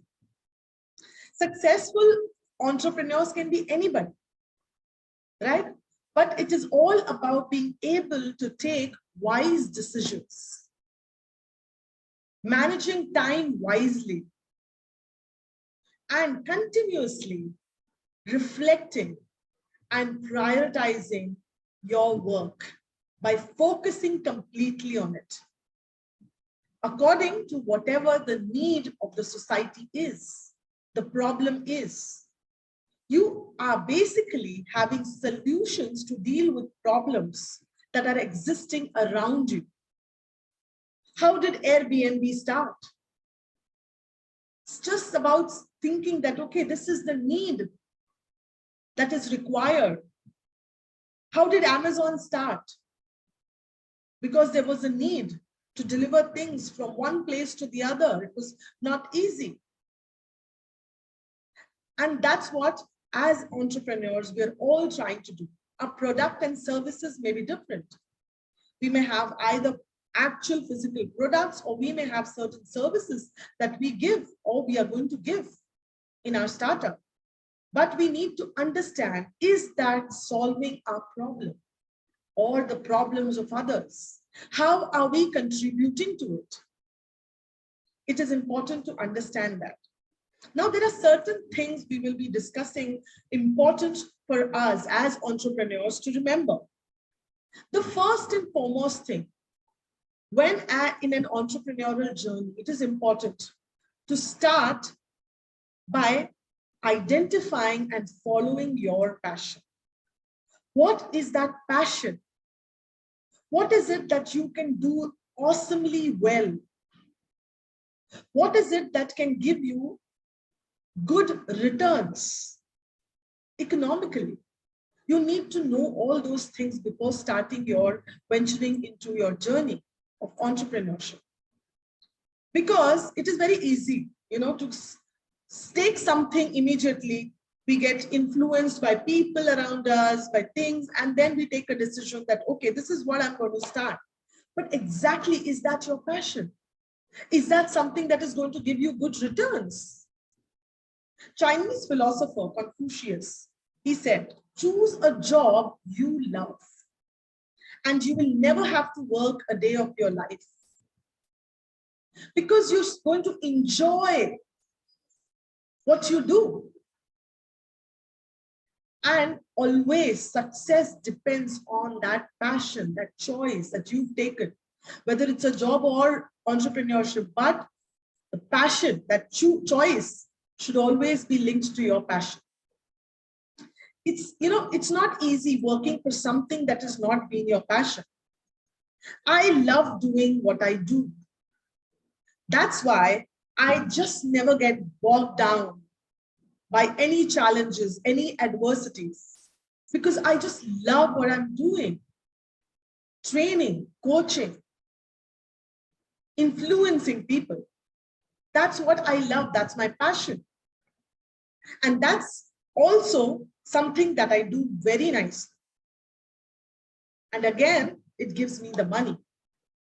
So you need to identify that as in your entrepreneurial journey. That idea should be something that is related to your passion, if you want to enjoy that work. Because business is not going to be a bed of roses. It's not a bed of roses, because roses do have thorns. It is going to be struggled also. And you want to be fully invested in it, fully passionate about it. So please follow that passion. Identify what is it that you will never ever get bored of. You'll never ever have an iota of doubt about. What is that? The second important thing is believing in yourself. Now you'll say, why is this important? I have the money, I have the investors, I have a great idea, and I'm going to go boom. But the most important thing is believe in yourself. Because nobody will believe in you if you don't believe in yourself. So please believe in your dreams. Please believe in whatever you are passionate about. Because it will happen only if you believe in it. The third important thing is, as you want to be successful in your entrepreneurial journey, important thing is to be learning. They say leaders are learners. So you need to keep learning. Learning is something that will keep you going. You may not know everything. As leaders, you don't have answers. As entrepreneurs, you don't have answer to everything. You need mentors. You need people to support you. You need people to guide you. But you need to continuously keep learning because things are changing. The entire business is changing. I remember when the online business started, people were scared. They were scared because they felt that, no, we'll get thugged, we'll get conned, I don't know, we can't do online shopping. And now it's a way of life. It's a part of our lives. We're all actually going into that online thing in every possible way. COVID has brought in more things that are online now. Even education is online. Look at us, not there physically with each other, but we are still there. There's a connection that we have still, even if we are not physically there present in front of each other. So you need to keep learning the new things. There are quite a lot of nuances in business. Every day, there is a new learning. And as entrepreneurs, we need to learn a lot of things. You may not be a master of everything, but you at least need to know things to be able to take your business to those heights.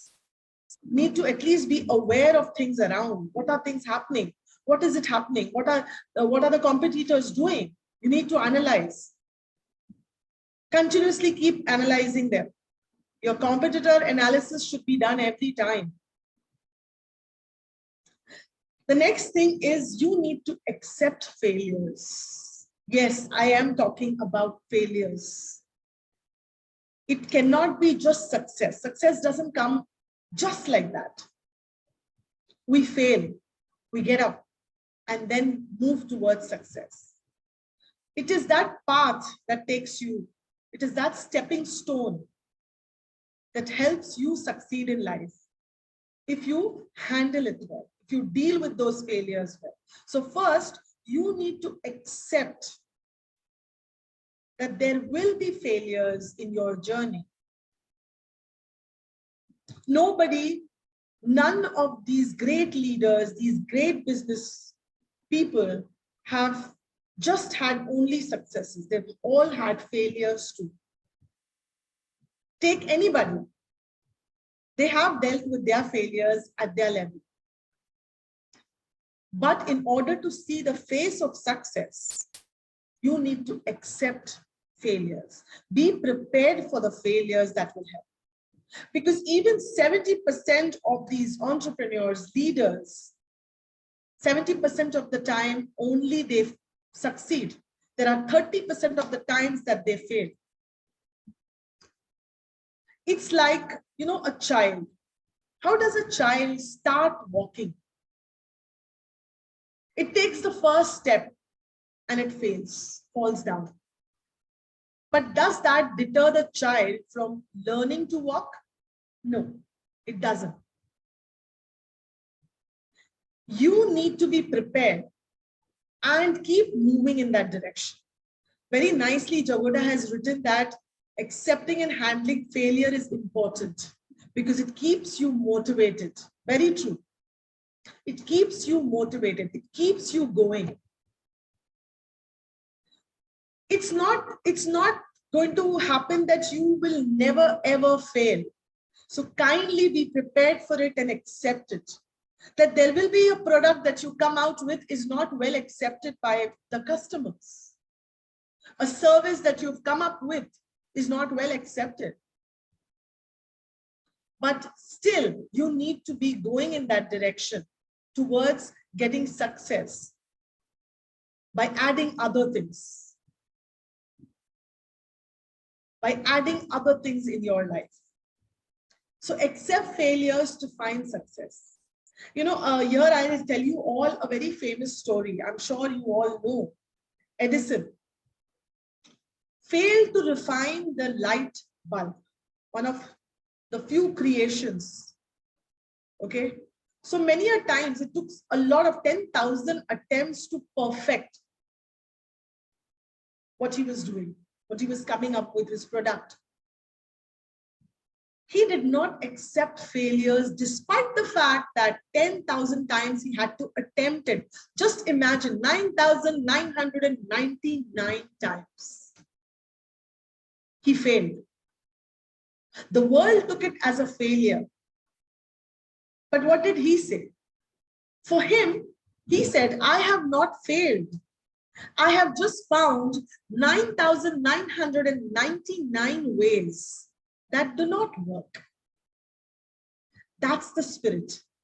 That's the spirit of a person who wants to go towards success. You always remember that failure in the end, if you even fail, it's not the end of everything. It's not the end of life. It is just that chance, that opportunity for a new beginning. You will know in a better way how to set that path which will take you towards success. You will know better ways to deal with that problem, that have solutions for that problem. And only learning from your failures will take you on that path of being successful. That's about accepting failures and being able to handle it strongly. You will see many people who failed and then they sit down. Oh, I can't do it at all. I am not going to be able to do it. Why do they do that? It is all about their mindset.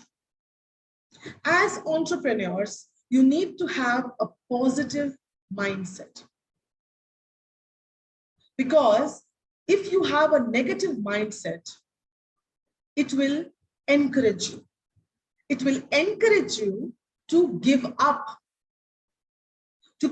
easily. You will never ever have that zeal to be able to achieve it because you've already given up. So a positive mindset is important because that will make you highly energetic and self-motivated. And you will be able to overcome the challenges that come with entrepreneurship.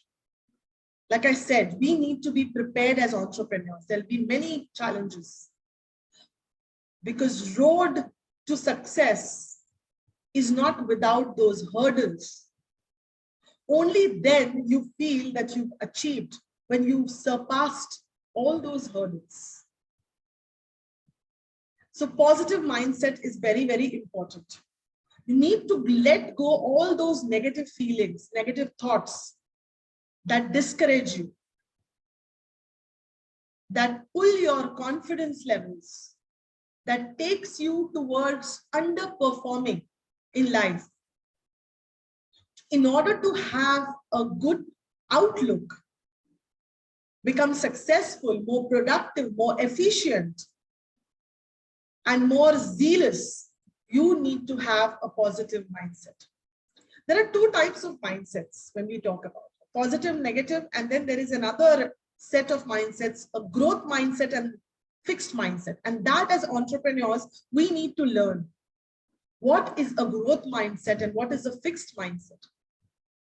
A growth mindset always looks at opportunities. For them, it is infinite opportunities available there.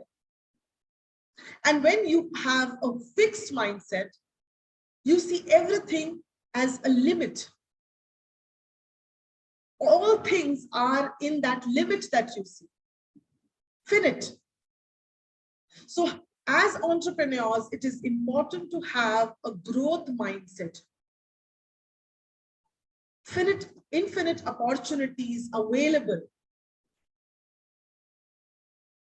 Successful entrepreneurs focus on having a growth mindset as it allows them to go big, go large, make it really big and push forward all their dreams and achieve them.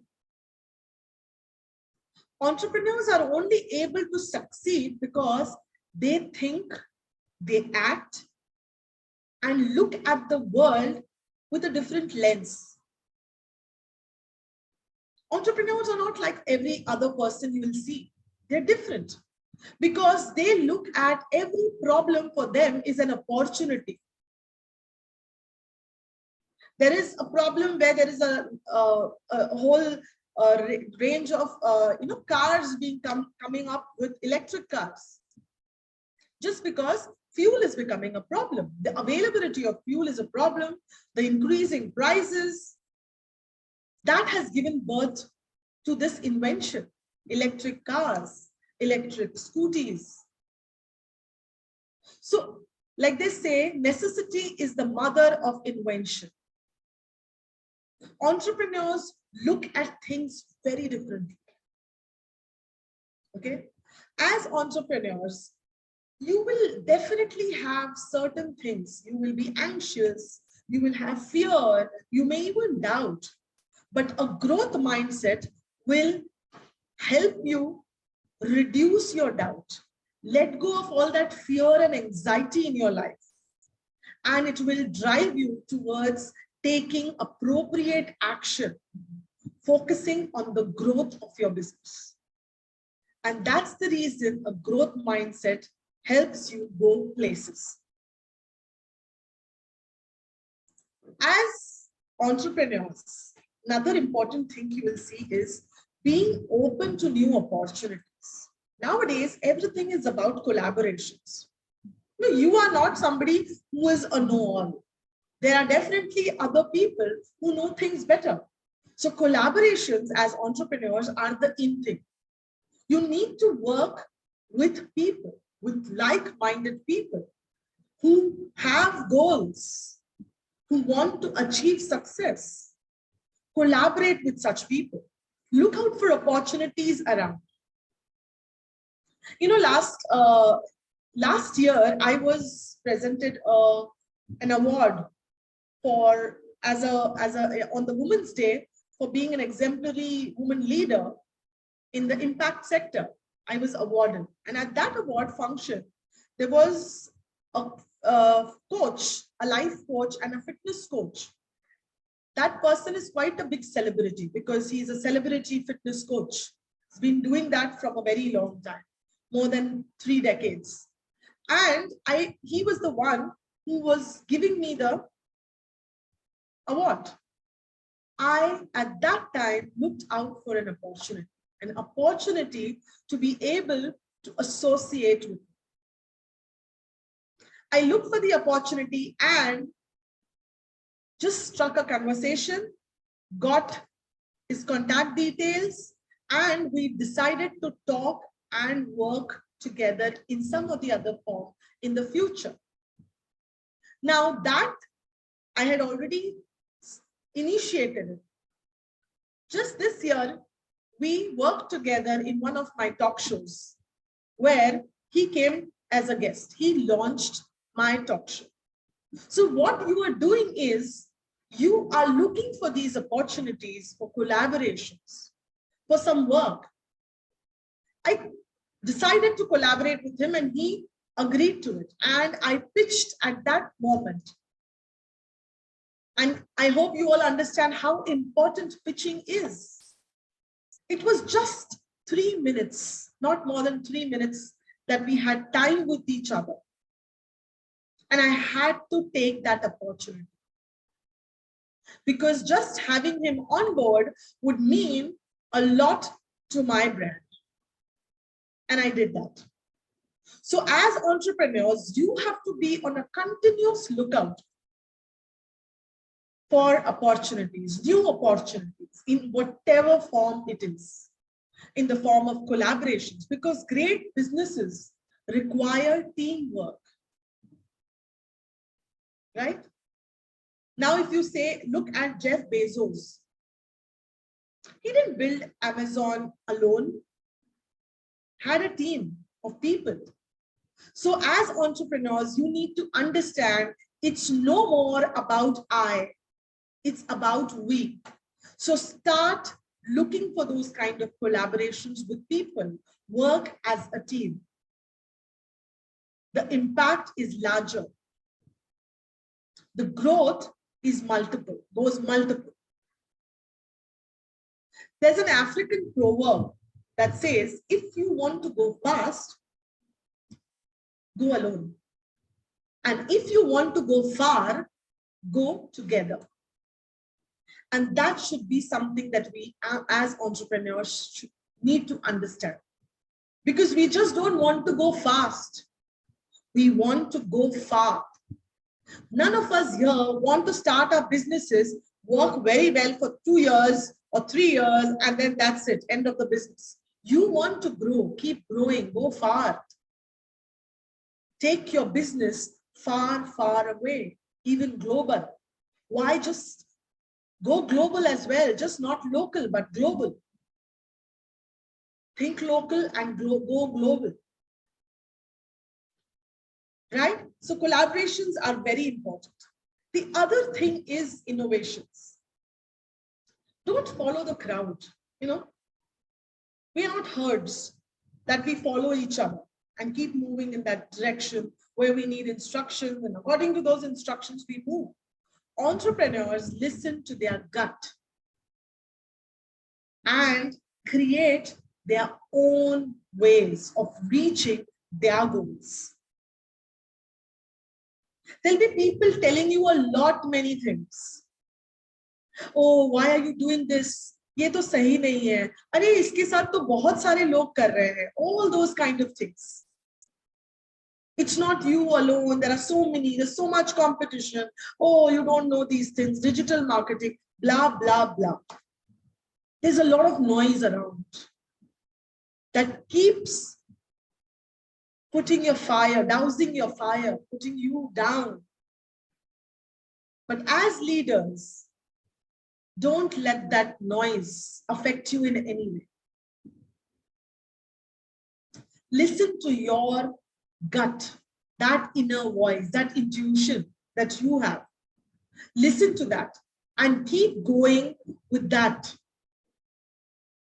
And you will move towards success. Keep innovating. Whatever you are doing, keep changing. Keep bringing innovation into whatever you are bringing. Next is taking full responsibility. As leaders, as entrepreneurs, our shoulders are there with a lot of things that we need to carry.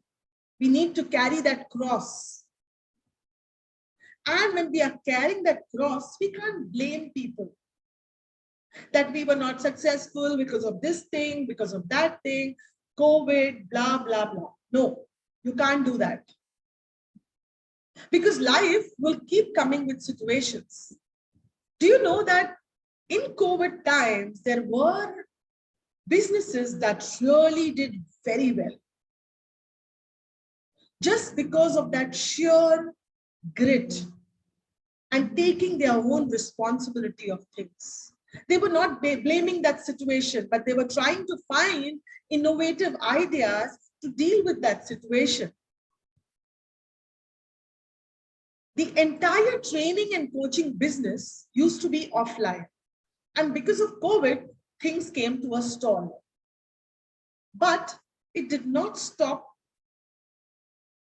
the people who were in the industry because they went online. People needed more coaching because the situation was such. They needed more support, more guidance, and the training and coaching business went boom.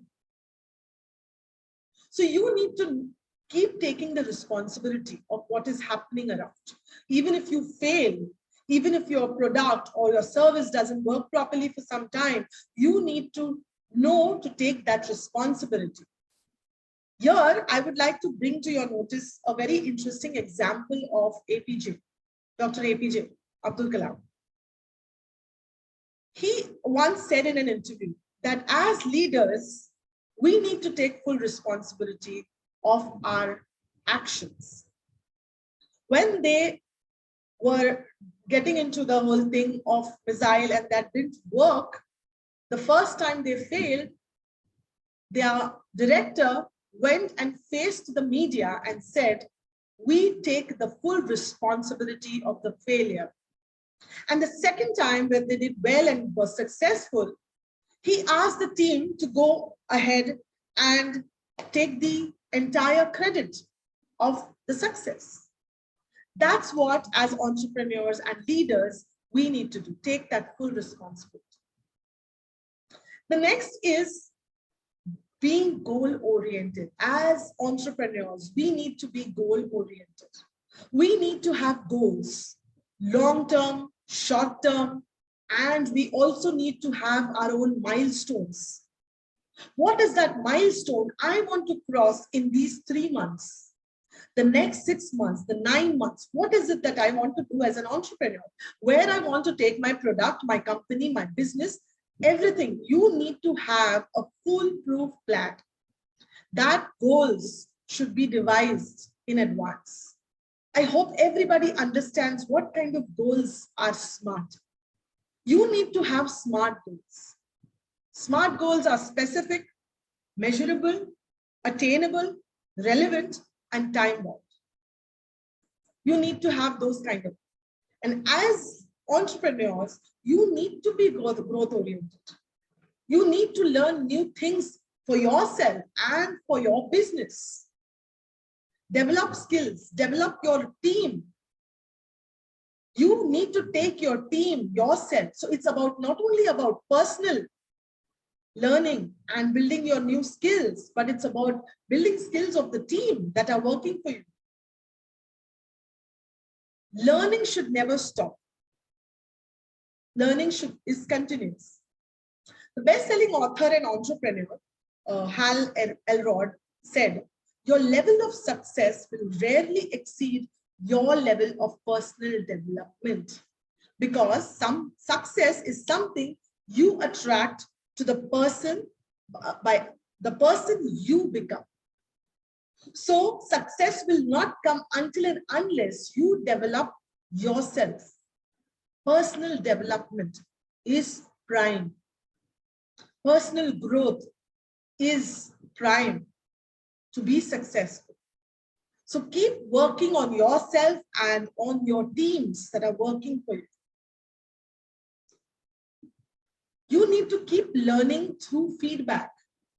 Whatever feedback your customers, vendors, your team is giving you, you need to learn from that.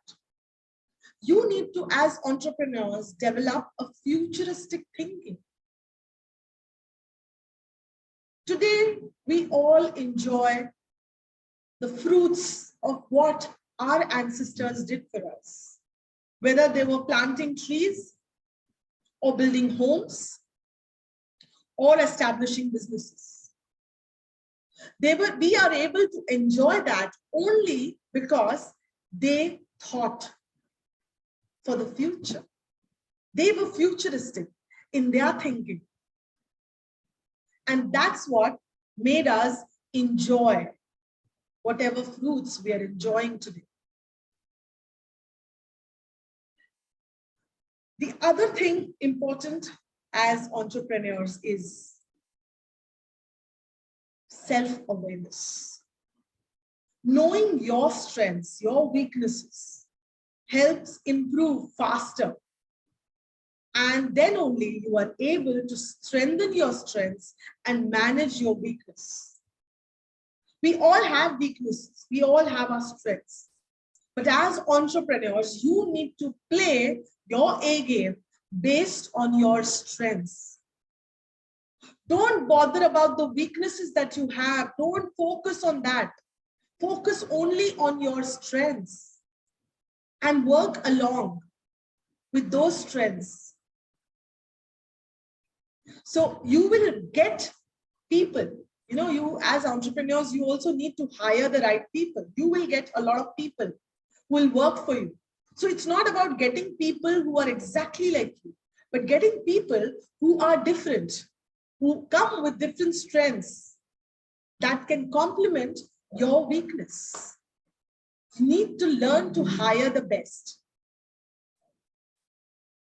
The other important thing is being courageous as entrepreneurs. As entrepreneurs, you need to be courageous. It is not about not fearing at all. It is about being able to go ahead despite that fear in you. Right? So you need to keep going with that drive to be able to, that risk-taking behavior, that courage, that things might not go right, but still, I am comfortable with the kind of discomfort I may face. So you need to be comfortable with that discomfort. As entrepreneurs, you need to solve problems. You need to be driven. Because you are going to take your business, your company to that level of success. So you need to be driven. And motivation should be within. The outside, the external motivating factors will motivate you for some time. But the internal motivating factors, that drive, that tenacity, will take you forward. The focus should be only on achieving your goals. Just your goals. What is it that will help you achieve your goals is something that you need to keep thinking and moving in that direction. Have perseverance, because things are not going to change. Even a child takes 9 months to be born. So there will be that incubation period for all our businesses. But we need to be patiently waiting and going ahead and doing what we are doing. Keep doing that, despite all hurdles. The last but not the least is having certain values, principles, with which you will build the foundation of your business. Because without those principles, those values, you will not be able to move forward and take your business to that successful heights. I hope you've heard of Amazon principles, the 14 Amazon principles. Now it's 16, but initially it started with 14 Amazon principles. They have their principles, and whenever they're taking people on board in their company, every person on board has to adhere to those principles and values of the organization, creating a culture of the organization. So every business needs that as a foundation, those principles on which you are going to build your business. So please ensure that you are working on those principles for your businesses, for your teams, for yourself. There are many principles: integrity, trust, right? There are many principles that you will be going around: customer satisfaction, problem solving, there are many. You need to devise for yourself, for every business that you all are doing, you will need to devise that principles on which you will base your business and take it forward. One more thing I will like to add is giving back. Giving back to the society. Today, you are being mentored. There are experts, there are people who are working, coming to motivate you, coming to tell you, give you certain information, making you aware of the nuances of businesses. That is helping you move forward. You may also have investors investing in your business, financing your business, and they have come forward to help you. You may not give back to them because, you know, they're already somewhere that you won't be able to pay back. But you can go on and help someone else create that success the similar way that you have created success for yourself. Be able to be that good Samaritan. Be that good entrepreneur who is also mentoring other upcoming budding entrepreneurs. So once you've established your business, learned things, please go ahead and give back what you have learned. So in the end, just summing up everything, I would like to say that the key factors to succeed in business are your passion, perseverance, resilience, proactiveness, and the right mindset, the right attitude that will take you places, take your business places. That's all from me. If there are any questions, I'll be more than happy to answer.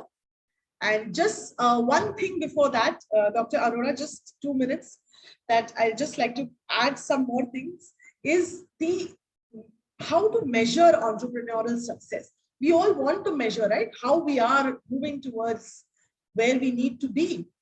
There are certain indicators. One is the money that you are getting, the revenue that you're generating from your business. Second is the satisfaction of the customers that you are catering to, whether they are satisfied. The company growth in the sense of the team that is growing. Like I earlier said, we start solo, but then we make everybody on board, take everybody on board. So your company growth, employee satisfaction, and your position in the market. These are the few things that will help you measure your success of your business. So just I'll end it with that Reid Hoffman said that all humans are entrepreneurs, not because they start companies, not they should start companies, but because they have a will to create businesses. So that is what, with that, I will end, Dr. Arora. Thank you. Thank you, Dr. Reshma. Thank you. Thanks for your enlightening session. And any questions from the participants?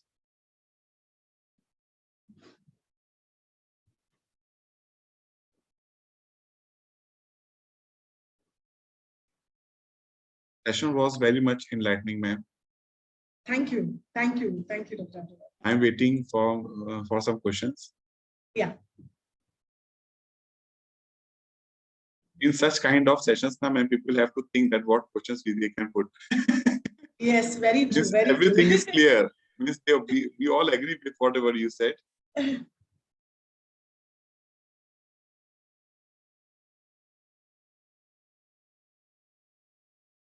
Ma'am, you tell me one thing, that what is basically the trap? Actually, many times it is seen that when we start our own ventures and we are dependent upon loaning part, then investment also we search, and we are putting someone else money in our venture.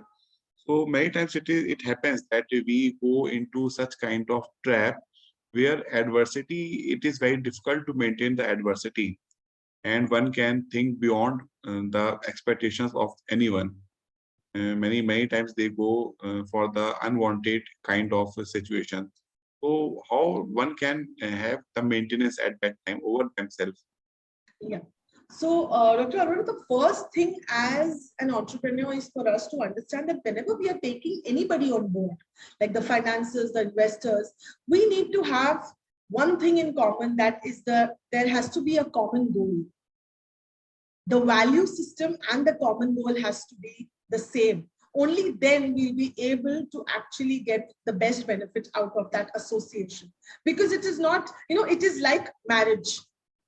It's a union, right? It's a union for a better life, to create that better product and a good business. So you need to have the right people on board. It has to be a well thought process. You can't, just because someone is giving you money, cannot be that, okay, that person is without the person, because later there'll be a lot of problems. There'll be a lot of problems with the investor and you. So there'll be a lot of differences of opinions. So it is always better not to fall in the trap of just looking at the finances, but also looking at the other things that are important, which are the values, the common goals that will help you find the best investor to suit your product. Any questions? Unusually quiet, but yeah.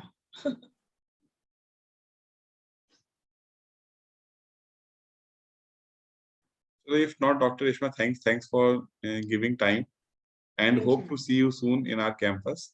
Thank you. Yeah, it will be a pleasure. It will be a pleasure, definitely. You are Thank staying so here much. now in Delhi only? Yes, in Delhi. Yeah. And what you are doing in this Akansha, Jan Akansha? Yeah, sure. Jan Akanksha is an NGO that is working with children, child rights and child protection.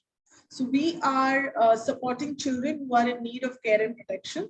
We rescue children and also support children who have been sexually abused, physically abused, have no place to stay. So we support them. So we are kind of a bridge between children who are in need and the government. So we are a bridge between the two. So does it happen any time in your life that you are passing through from your vehicle from one place to another place, and you found that number of children, they need your help, and you actually help them? Yes, Dr. Arora, there have been many instances as such, and I can proudly say that we've been able to rescue more than 1,000 people every year, children every year. We rescue them and support them in some or the other way. And we go all way out to ensure that they have better lives. So we do that. We also work in the communities and provide life skill education to these students, these children, so that they are able to lead a better life in the future. So what is your step? Means what you do if you find someone who is actually requiring your help? So we are a 24/7 telephone service, 1098. So people give us a call, and accordingly we reach. So my staff goes to that spot where the child is in need of care and protection. We take them.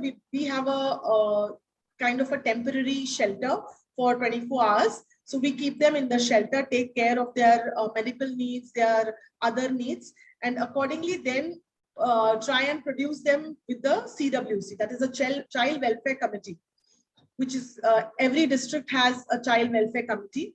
We take them and produce them there, and then that child is given shelter. So there are shelter homes in every district, and then we give shelter to these children. So these all the shelters actually you are maintaining through this company? No, not maintaining. We are not maintaining. We are just giving kind of support. We are not maintaining that.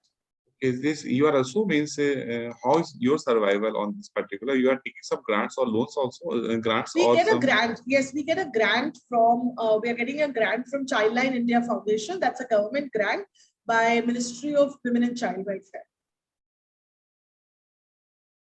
So this NGO, okay. This is Yeah. registered in this Darpan, Yes, it is registered in Darpan. Yes. or you are having 12A and 80G too? Yes, we do have. It is an old one, na? This is. Yes, it is an old one. When did you register this society? This was registered in 2000. And you are working as? I am not. I am the founder and director of this organization. As a trustee, Miss, kind of. Yes. Great to hear about it. Means it is really means something. Sometimes, many times, I think that we should also contribute in such kind of social, that's where we can have something. Right. So thanks a lot. Ritu. Thank you. Thank you so much. Namaskar. Okay, bye-bye. Yeah. Thank you. Okay. Bye.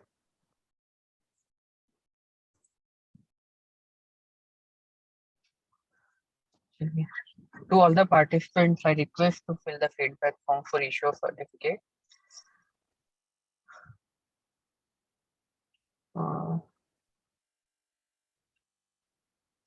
Sir, I think most of them have filled and certificates already been given to them. Yes, We yes. can Okay. conclude. Okay. Thank you, sir. Thank you. Thank you. Thank you to all the participants. If not filled till now, you can fill it. We will be concluding the session in 1 minute.